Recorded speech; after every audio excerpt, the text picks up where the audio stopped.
शिक्षा व्यवस्था को लेकर सरकार, हालांकि ये सरकार का क्या कह लीजिए कि चेतना तो उस तरह की है नहीं कि बहुत बेहतर शिक्षा चाहते हैं और बराबरी की शिक्षा नहीं चाहते हैं, ये इसीलिए सब करवा रहे हैं। लेकिन सरकार इससे बात करने से बच रही है, भाग रही है। कोई अपोजिशन से लीडर बोल रहा है तो उसका माइक बंद कर दे रही है। जब छात्र सड़क पर निकल रहे हैं इस बात को करने के लिए तो उन पर लाठियां चला रही है। और ऐसी पार्टी जो धर्म के नाम पर चंदा खाती है, धर्म के नाम पर लोगों को मारना चाहती है, धर्म के नाम पर वोट बटोरना चाहती है। इनका एजेंडा है कि मुसलमानों के खिलाफ बोलो, इनका एजेंडा है कि देश को पोलराइज करो, बांट दो। आप देख रहे हैं नेशनल दस्तक, मैं हूं आपके साथ अबरारुल हक रहमान। नीट की परीक्षा में जो घोटाला हुआ और उसको लेकर इस समय जो वावेला मचा हुआ, छात्र संगठनों ने आज प्रेस कॉन्फ्रेंस में, जो खास करके इंडिया गठबंधन के जो तमाम साथी दल हैं उनके द्वारा एक प्रेस कॉन्फ्रेंस आयोजित की गई। इसमें उन्होंने अपनी तमाम मांगों को रखा है और इसी पूरे मुद्दे पर बात करने के लिए मेरे साथ धनंजय जी हैं, जेएनयू छात्र संघ के अध्यक्ष हैं। इनसे समझते हैं कि आखिरकार इनकी मुख्य मांगें क्या है, अब तक सरकार के द्वारा जो कार्रवाई हुई है उससे कितने संतुष्ट। देखिए, तीन तो मुख्य मांगे हमारी सर्वोपरि है, जिसमें जो संस्था है, एजेंसी है एनटीए, जिसका ना सिर है ना पैर है। एक ऐसी एजेंसी जहां पे कह लीजिए कि भर्तियां भी सरकार जिसको चाहती है उसको रखती है। और एक कोशिश है कि एनटीए को बनाने की कि हर एग्ज़ाम को एक कर दिया जाए, एक जगह से करवाया जाए और सेंट्रलाइज कर दिया जाए। और उसका नतीजतन ये आया कि एनटीए बनता है और जितनी भी एग्ज़ामें हो रही हैं, अभी हाल में तो पकड़ी गई नीट की एग्ज़ाम में कि पेपर लीक हुआ है, नेट में पेपर लीक हुआ है, लेकिन ऐसी और भी एग्ज़ामें थी कि जहां पे धांधलियां हुई हैं और जहां अभी कार्रवाई या पकड़ा नहीं गया है। तो ये पूरे के पूरे ढांचा में दिक्कत है और इसीलिए हम बार बार इल्तिजा कर रहे हैं कि एनटीए को हटाइए, एनटीए हमें नहीं चाहिए। परीक्षा जिस तरह से होता था डिसेंट्रलाइज मैनर में, उस तरह से परीक्षाएं हो। और उसके साथ साथ इतने सारे छात्र, 11 लाख छात्र आपके एनटीए नेट में हुए, 24 लाख नीट में हुए, तमाम जितने छात्र हैं, इन छात्रों के साथ जो धोखाधड़ी हुआ है, इनके मेहनत पे जो पानी फेरा गया है, इनके भविष्य को जो गर्त में डाला गया है, उसकी नैतिक जिम्मेदारी लेते हुए धर्मेंद्र प्रधान इस्तीफा दें। और इसके साथ ये है कि शिक्षा व्यवस्था को लेकर सरकार, हालांकि ये सरकार का क्या कह लीजिए कि चेतना तो उस तरह की है नहीं कि बहुत बेहतर शिक्षा चाहते हैं और बराबरी की शिक्षा नहीं चाहते हैं, ये इसीलिए सब करवा रहे हैं। लेकिन एक तब भी हमारी मांग है कि आप सरकार बने हैं, आपको वोट दिया गया है, आप बने हैं, तो आप शिक्षा के प्रति थोड़े से जागरूक होइए और देश के मतलब जितने भी गांव, गरीब, देहात से आने वाले दलित, आदिवासी, महिलाएं जो बहुत लड़ झगड़ के पढ़ने आते हैं, उनके रास्ता को मत रोकिए। और बाकी नीट की परीक्षा को छोड़ें और आगे बढ़ें तो आपने जिस बात का जिक्र किया कि बहुत सारी परीक्षाएं जो हुई या फिर होने वाली थी उनको भी रद्द कर दिया गया, तो क्या ये आप सभी का जो लगातार विरोध चल रहा है और ख़ास करके जो छात्र इस वक्त अपनी मांगों को लेकर के सड़कों पर, क्या आपका प्रेशर काम कर रहा है सर? बिल्कुल, मुझे लगता है कि संसद के अंदर भी आप देख रहे हैं कि प्रेशर कैसे पता चलता है कि आपका काम कर रहा है कि नहीं। सरकार इससे बात करने से बच रही है, भाग रही है। कोई अपोजिशन से लीडर बोल रहा है तो उसका माइक बंद कर दे रही है। जब छात्र सड़क पर निकल रहे हैं इस बात को करने के लिए तो उन पर लाठियां चला रही है। तो प्रेशर तो पड़ रहा है। हमारी आवाज़ देश के हर एक छात्र तक पहुंच रही है और देश भर के तमाम सोचने समझने बोलने वाले लोग, जितना शिक्षाविद लोग हैं, जो भी समझते हैं कि बराबरी की शिक्षा हो, पेपर लीक जैसी घटनाएं ना हो, तो उसके लिए लोग आगे भी आ रहे हैं, लोग संघर्ष भी कर रहे हैं। और आने वाले कल को हम लोग एक जंतर मंतर पर भी हमारा प्रोग्राम है और उसके साथ साथ 6 दिन का धरना आइसा की तरफ से आज 7वां दिन हो गया, वो चल ही रहा है, इंडेफिनिट स्ट्राइक पे हैं हम लोग।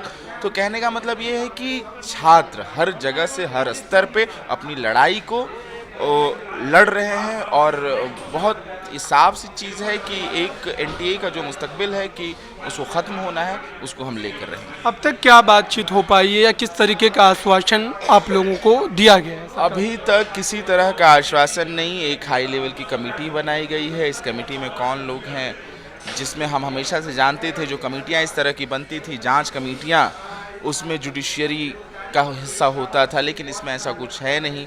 और दूसरी बात यहाँ है कि जहाँ पहली कमेटी बनी थी नीट को लेकर, उसमें बहुत साफ था कि जो डॉक्टर प्रदीप जोशी जो आरएसएस और एबीवीपी के कर्मठ कार्यकर्ता रहे हैं किसी वक्त में, उन्हीं को लाया गया है और वो चेयरपर्सन है और उन्हीं ने धांधली करवाई है और उन्हीं को जांच का प्रमुख जांचकर्ता बना दिया गया है। तो आप मंशा देख सकते हैं, मंशा चेक कर सकते हैं। उनकी मंशा नहीं है कि इसको रोकने की, धांधली को रोकने की, क्योंकि वहीं से उनकी कमाई भी हो रही है, वहीं से वो इस चीज़ का फ़ायदा उठा रहे हैं। अच्छा, कल आपने संसद का जिक्र किया। कल राहुल गांधी ने अपने भाषण में जिस तरीके के तेवर को दिखाया और बीते 10 वर्षों में प्रधानमंत्री को पहली बार जो है हस्तक्षेप करना पड़ा, तो क्या लगता है क्या विपक्ष अपनी ताकत को उस मजबूती से उठाने के मूड में अब नजर आ रहा है, क्योंकि आंकड़े उनके पास?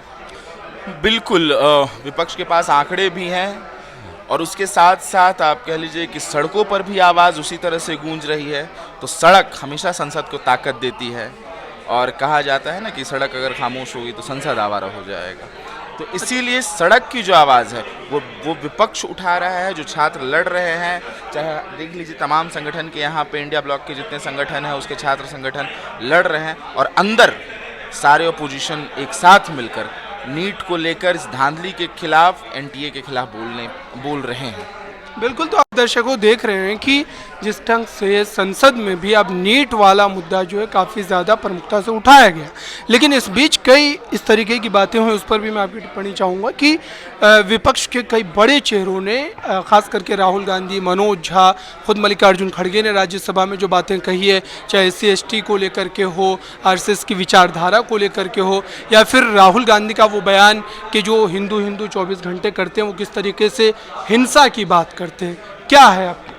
देखिए, मुझे लगता है कि जिस तरह से आरएसएस, बीजेपी खुद को कहती है कि हम हिंदुओं का वोट या हिंदू बहुसंख्यक के लिए ही काम करते हैं, वो बहुत साफ है, लोगों को दिखाई देता है कि जब उनके कैबिनेट में एक भी मुसलमान नहीं रहता है और किसी और धर्म का नहीं है, तो मतलब कहने का मतलब ये है कि साफ वो हिंदुओं की चाहते हैं, मतलब उस तरह की बात करते हैं।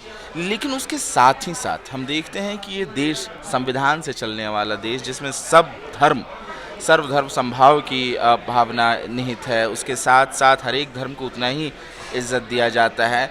तो लेकिन इनका क्या काम है? वो सिर्फ बहुसंख्यकवाद के नाम पर लोगों को भड़काना, पोलराइज करना। लेकिन इस देश के तमाम लोग जो संविधान को मानते हैं, हिंदू, मुस्लिम, सिख, ईसाई, तमाम धर्म के लोग एक साथ मिल गए इस बार। और ऐसी पार्टी जो धर्म के नाम पर चंदा खाती है, धर्म के नाम पर लोगों को मारना चाहती है, धर्म के नाम पर वोट बटोरना चाहती है, ऐसी पार्टी को उन्होंने इस बार कह लीजिए कि ठिकाने लगाया है। आंकड़ों में थोड़ा बढ़ सकते हैं वो, लेकिन आपने देखा कि इस ऐसी जगह पे जहाँ पे उन्होंने मंदिर बनाया, क्लेम कर रहे थे, तो मंदिर इसलिए सुप्रीम कोर्ट का ऑर्डर पे बना मंदिर, और वो क्लेम कर रहे थे कि हमने बनाया और उसके साथ साथ अब हमें वोट दीजिए। लेकिन वहाँ के लोगों ने ये बताया कि आपका काम हमें रोटी देना था, आपका काम हमें शिक्षा रोजगार देना था, आपका काम हमें बिजली सड़क पानी देना था, लेकिन आप इस हर जगह पर फेल हुए और आप जिस नाम पर वोट मांग रहे हैं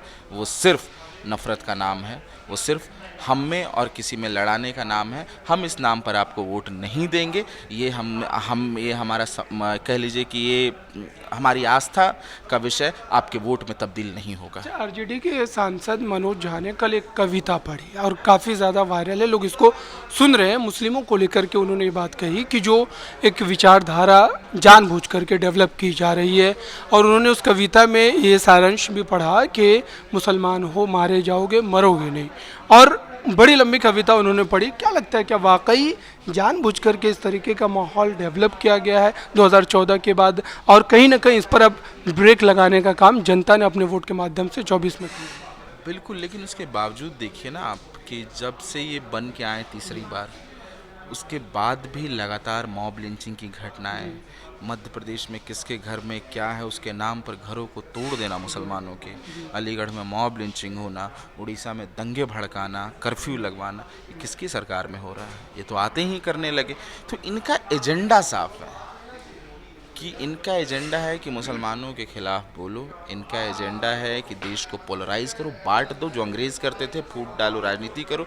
इनका एजेंडा यही है, लेकिन हिंदुस्तान ऐसा नहीं है। बिल्कुल, तो ये धनंजय जी थे हमारे साथ, अपनी बातों को रख रहे थे। देखिए, नीट का जो मामला है ये काफ़ी सुर्खियों में, और ख़ास तौर पर इस पूरे मुद्दे को लेकर के राजनीति काफ़ी ज़्यादा गरमाई हुई। आपकी क्या राय है, ज़रूर बताइए। जुड़े रहिए नेशनल दस्तक के साथ। नेशनल दस्तक की आपसे गुजारिश है कि अगर इसको बचाना चाहते हैं तो नेशनल दस्तक को सब्सक्राइब करने के लिए रेड कलर के सब्सक्राइब बटन को दबाएं, फिर बेल आइकन की घंटी दबाएं। नेशनल दस्तक को बचाने के लिए बहुत जरूरी है कि हर खबर को शेयर करें, लाइक करें, कमेंट जरूर करें।